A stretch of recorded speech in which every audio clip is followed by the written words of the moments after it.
नमस्कार दोस्तों, स्वागत है आपका टीन इंडिया पर। तो चलिए देश और दुनिया की महत्वपूर्ण खबरें देख लेते हैं फटाफट।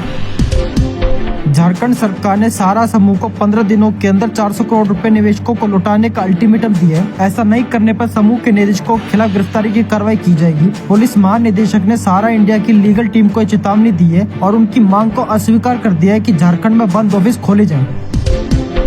गूगल ने एंड्रॉइड 16 का पहला पब्लिक बीटा अपडेट लॉन्च किया, जो फिलहाल गूगल पिक्सल पर मिलेगा। इसमें लाइव अपडेट्स, डायनामिक नोटिफिकेशंस, बड़ी स्क्रीन के लिए बेहतर फीचर्स और हेल्थ डेटा शेयरिंग शामिल है। ये अपडेट फोल्डेबल्स और टैबलेट्स के लिए खास बनाया गया है। रावजवेंद्री कोर्ट ने दिल्ली शराब घोटाले मामले में अरविंद केजरीवाल, मनीष सिसोदिया और दुर्गेश पाठक को व्यक्तिगत पेशी से 1 दिन की छूट दी। तीनों नेता चुनाव प्रचार में व्यस्त हैं। अगली सुनवाई 3 फरवरी 2025 को होगी। ये मामला आबकारी नीति में गड़बड़ी और मनी लॉन्ड्रिंग से जुड़ा है। महाकुंभ 2025 के लिए NTES ऐप और हेल्पलाइन 139 पर स्पेशल ट्रेनों की जानकारी मिलेगी। 27 से 31 जनवरी को गोरखपुर से प्रयागराज के लिए 47 ट्रेनें और कुल 184 स्पेशल ट्रेनें विभिन्न रूटों पर चलेंगी। ट्रेनों की समय सारिणी जारी की गई है और दोनों ओर इंजन लगाकर समय बचाने का प्रबंधन किया गया है। पूर्व बॉलीवुड अभिनेत्री ममता कुलकर्णी को किन्नर अखाड़ा का महामंडलेश्वर बनाया गया है, जिससे विवाद उठ गए। धार्मिक गुरु हिमांगी सखी ने ममता के महामंडलेश्वर बनने पर सवाल उठाए और कहा कि ये पब्लिसिटी के लिए किया गया है। उन्होंने ममता के पुराने विवादों जैसे ड्रग मामले और जेल जाने का जिक्र किया और जांच की मांग की। ओला इलेक्ट्रिक ने अपनी नई इलेक्ट्रिक मोटरसाइकिल ओला रोडस्टर एक्स को टीज जारी किया है, जो अगर 2024 में लॉन्च होने के बाद मार्च 2025 से डिलीवर की जा सकती है। कंपनी ने इसके प्रोडक्शन की झलक और डिजाइन की तस्वीरें सोशल मीडिया पर शेयर की है। इसमें डबल क्रेडल फ्रेम, तिरछा बैटरी पैक और MRF टायर शामिल है।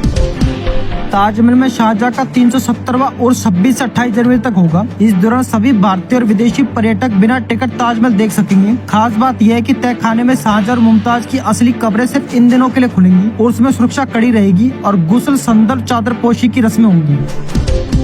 पटना में बिहार राज्य पर्यटन विकास निगम डबल डेकर बस चलाने जा रहा है। यह बस 40 सीटों के साथ राजधानी की सड़कों पर पर्यटकों को भ्रमण कराएगी। एक ट्रिप का किराया 100 रुपए रखा गया है। ट्रायल के बाद यह बस JP गंगा पथ और दीघा रोटरी से कंगन घाट तक चलेगी, जिससे पर्यटन को बढ़ावा मिलेगा। उत्तराखंड में 27 जनवरी से समान नागरिक संहिता UCC लागू होगी। मुख्यमंत्री Pushkar Singh Dhami UCC portal launch करेंगे। नया कानून विवाह पंजीकरण, लिव इन रिलेशनशिप और इससे जुड़े नियमों में बदलाव लाएगा। अधिसूचना इसी दिन जारी होगी। प्रधानमंत्री नरेंद्र मोदी के दौरे से ठीक पहले UCC लागू होगी। बॉम्बे हाईकोर्ट ने कहा कि लाउड स्पीकर किसी धर्म का अनिवार्य हिस्सा नहीं है। शिकायत मिलने पर पुलिस पहले समझाए, फिर लाउड स्पीकर जब्त करे। कोर्ट ने मस्जिदों पर ध्वनि प्रदूषण और पर्यावरण कानूनों के उल्लंघन पर चिंता जताई। यह फैसला 2 हाउसिंग सोसाइटियों द्वारा दायर याचिकाओं पर आया। हरियाणा सरकार ने बोर्ड निगमों, सरकारी कंपनियों और सहकारी संस्थाओं में क्लर्क और स्टेनोटाइपिस्ट का वेतन बढ़ाकर 21,700 रुपए किया। पहले वेतन 19,800 रुपए था। इस फैसले से हजारों कर्मचारियों को फायदा होगा। वित्त विभाग ने आदेश जारी कर दिए, जिससे खुशी की लहर है। भारतीय सेना पूर्वांचल के युवाओं के लिए जून जुलाई में अग्निवीर भर्ती रैली करेगी। अप्रैल में लिखित परीक्षा होगी। इस बार नियम लचीले हैं, जिसे 2 ट्रेड के लिए फॉर्म भरा जा सकता है। अग्निवीर में तकनीकी सहायक, कुक, शेफ और डिग्री धारियों के लिए भी मौके हैं। मैया सम्मान योजना में आधार अनिवार्य कर दिया गया है। लाभार्थियों को आधार प्रमाणीकरण से गुजरना होगा। आधार न होने पर पंजीकरण से पहले नामांकन कराना होगा। खराब बायोमेट्रिक्स के मामलों में आइरिस स्कैन या फेस ऑथेंटिकेशन से पहचान होगी। दिल्ली विधानसभा चुनाव के लिए भाजपा ने संकल्प पत्र का 3रा भाग जारी किया। गृह मंत्री अमित शाह ने इसकी घोषणा की। इसमें 13,000 नई ई-बसें, 50,000 सरकारी नौकरियां, मजदूरों के लिए दुर्घटना बीमा, 1700 कॉलोनियों को मालिकाना हक और युवाओं के लिए रोजगार देने का वादा किया गया। वंदे भारत ट्रेन ने दुनिया के सबसे ऊंचे रेलवे पुल चेनाब ब्रिज को पार किया। यह पुल उधमपुर श्रीनगर बड़मुल्ला रेल लिंक पर स्थित है। चेनाब ब्रिज रियासी में स्थित है और इससे रेलवे यात्रा के लिए अहम संरचना माना जाता है। भारत में फिलहाल पति पत्नी के लिए संयुक्त रूप से ज्वाइंट टैक्सेशन दाखिल करना संभव नहीं है। भारतीय आयकर कानून के तहत हर व्यक्ति अपने आय पर टैक्स भरता है। हाल ही में ICAI ने सरकार से इसे अनुमति देने का सुझाव दिया, जिससे पति पत्नी टैक्स बचा सकते हैं, जैसा कि अमेरिका और इंग्लैंड में होता है।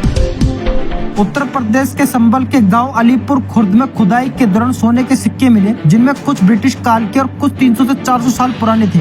इन सिक्कों पर राम, लक्ष्मण, सीता की नक्काशी भी थी। यह स्थान 1920 से भारतीय पुरातत्व सर्वेक्षण द्वारा संरक्षित है, जब पुराने बर्तन और कंकाल भी मिले हैं। हिंदू वायुसेना के राष्ट्रीय अध्यक्ष विष्णु गुप्ता पर राजस्थान के अजमेर में जानलेवा हमला हुआ। मोटरसाइकिल सवार 2 बदमाशों ने उनकी कार पर फायरिंग की। पुलिस ने जांच शुरू कर दी है और घटनास्थल पर एफएसएल टीम को बुलाया गया है। अजमेर पुलिस अधीक्षक वंदिता राणा ने मौके पर पहुंचकर मुआयना किया।